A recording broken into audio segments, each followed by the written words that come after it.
कुछ लोगों के साथ खून का रिश्ता नहीं होता, फिर भी उनसे अपनों वाली खुशबू आती है। लगता है कि इनसे तो अपना कोई बहुत गहरा रिश्ता है, अपनी वाली खुशबू आती है। उधर जब 4 दिनों की यात्रा तय करके बारात जनकपुर पहुंची तो गत्वा चतुरः मार्गम, मेरे पिताजी अपने राजपुरुषों के साथ, मंत्रियों के साथ, पुरोहितों के साथ उनकी आगवानी करने के लिए नगर के बाहर गए। राजा च जनकः श्रीमान श्रुत्वा पूजाम कल्पयत। चक्रवर्ती महाराज ने बड़प्पन दिखाते हुए मेरे पिताजी को हृदय से लगा लिया था। फिर वशिष्ठ जी के चरणों में उन्होंने दंडवत किया। साथ ही वशिष्ठ जी आदि मुनियों के मथुरापुरी आगमन को सह सर्वैर ध्वज श्रेष्ठेर देवैर सत्कृ अपना पुण्य बताते हुए कहा था कि यह मेरा सौभाग्य है कि इस रघुकुल के साथ मेरा संबंध जुड़ रहा है। इस रघुकुल के साथ संबंध जुड़ जाने के बाद में राघव से संबंधात वीर श्रेष्ठ महाबल, मेरे कुल का सम्मान और भी अधिक बढ़ जाएगा। और फिर भी साथ ही साथ प्रार्थना कर दी कि अब आप कल मेरे यज्ञ की समाप्ति के बाद में श्री राम के विवाह का शुभ कार्य भी संपन्न करवा दें। यज्ञ शांते नरश्रेष्ठ विवाह ऋषि सत्यमयी। तब अब इधर तो दोनों संबंधियों का यह मिलन समारोह चल रहा है, उधर मेरी चारुशीला सखी ने आकर बताया कि सियाजू पता है आज क्या हुआ? तो वो कह ले मुझे कैसे पता हुआ, जब तू बताएगी तब तो मालूम पड़ेगा कि क्या हुआ। तो हम बताती हो ना, तो पता क्या हुआ? हुआ ये कि जब बारात आई तो उनमें से कुछ अति उत्साही बाराती नगर के बाहरी वाहनों से उतर गए। कुछ लोग होते हैं बोले तुम चलो हमारे हैं, तुम चलो हमारे हैं। रथ पर बैठे बैठे कमर टेढ़ी हो गई है, हम पैदल पैदल आ रहे हैं। तो थोड़ा आगे चलकर हमारे राज्य की जो डोम है, डोम किसको कहते हैं? डोम कहते हैं स्वीपर को। जो राज्य का जो स्वीपर था उसे कहते हैं डोम। तो राज्य के डोम ने भी इतनी अच्छी अपने घर के सजाया था कि उसकी सुंदर सजावट को देखकर बारातियों को लगा कि लगता है हमारे रुकने का इंतजाम यहीं पर है। कल्पना करिए, सीता जी साक्षात भक्ति हैं और जहां भक्ति का निवास स्थान है वहां रिद्धि सिद्धि तो अपने आप ही पहुंच जाती है। जितने पैसे वाले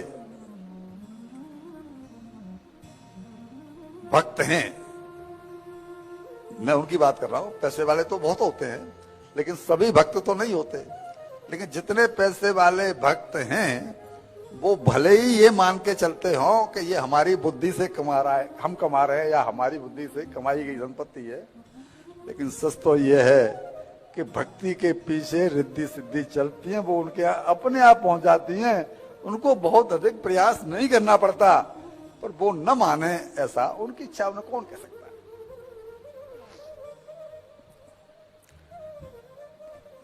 तो वे सब उसके घर में घुस गए थे। तब तो उन्हें देख करके डोम घबरा गया। अरे ये आप कहां गए? अब तो बाराती है ना, और ये घर मुझ डोम का है। हम तो आपसे पानी की भी नहीं पूछ सकते,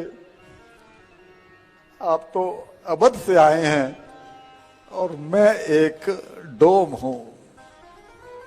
आपकी व्यवस्था बस थोड़े ही आगे है, थोड़े से आगे जाओ तो आपके लिए बहुत सुंदर व्यवस्था, बिल्कुल स्वर्ग जैसी व्यवस्था महाराज ने की है।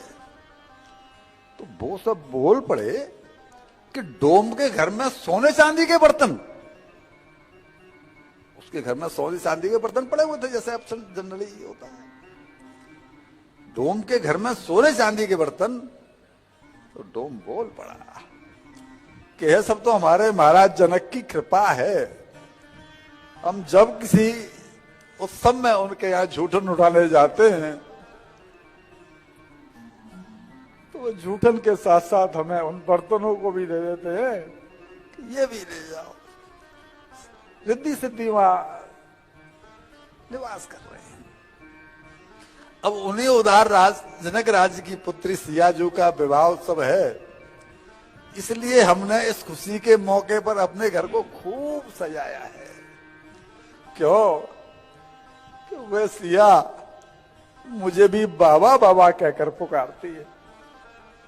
जब वो बाबा बाबा कहकर के पुकारती है तो मुझे ऐसा ही लगता है कि सिया तो मेरी बेटी, अपनी ही बेटी है। उसकी आंखें बहती जा रही थी, वो सियाजू के गुणों का गुणगान करता जा रहा था। और वो उसी गदगद अवस्था में बोला उन अयोध्या वासियों से कि एक बात और बताऊं, कल मुझे महाराज के दर्शन करने का सौभाग्य मिला था। उन्होंने मुझे याद किया था, तो उन्होंने मुझसे कहा कि तुझे जो बख्शिश चाहिए वो मांग ले, क्या चाहिए। तब मैंने उनसे कह दिया था कि महाराज, मैं तो जो बारातियों के झूठे बर्तन मिलेंगे उसी में धनपति हो जाऊंगा, उसी में पैसे वाला हो जाऊंगा। अगर आपने कुछ कहा है तो बस इतना कर देना कि सियाजू और जमाई राजा की जो झूठन है उस पर मेरा अधिकार मुझे दे दो कि मेरे अलावा उसको कोई दूसरा डोम नहीं उठावे।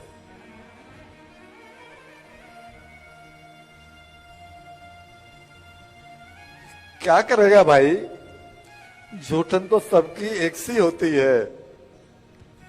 नहीं महाराज, ये झूठन झूठन नहीं होगी, ये तो झूठन प्रसाद ही होगी। इसको तुम्हें प्रसाद मान करके खुद भी पाऊंगा और अपने परिवारी जनों को पवाऊंगा। सुनकर अयोध्यावासी आनंदित हो गए, चकित भी हो गए कि दूसरे राज्यों में तो इतनी संपत्ति अच्छे अच्छे रईसों के पास नहीं होती, श्रीमंतों के पास नहीं होती, और जनकपुरी में एक डोम के घर में ढेर लगा हुआ है। उधर बारात को देखकर जनक जी संकोच में पड़ गए। इतनी बड़ी बारात थी कि जनक जी संकोच में पड़ गए कि इस बारात की व्यवस्था कैसे होगी। 1,64,000 तो रघुवंशी ही थे जो इनके अपने परिवारी जन थे। यहां लिखा है 1,64,000। अब आप अंदाजा लगाइए, 1,64,000 तो इनके नाते रिश्तेदार हैं, अपने परिवारी जन हैं। तो जनकपुर के अयोध्या के जो लोग चले होंगे वो कितने भारी, कितनी विशाल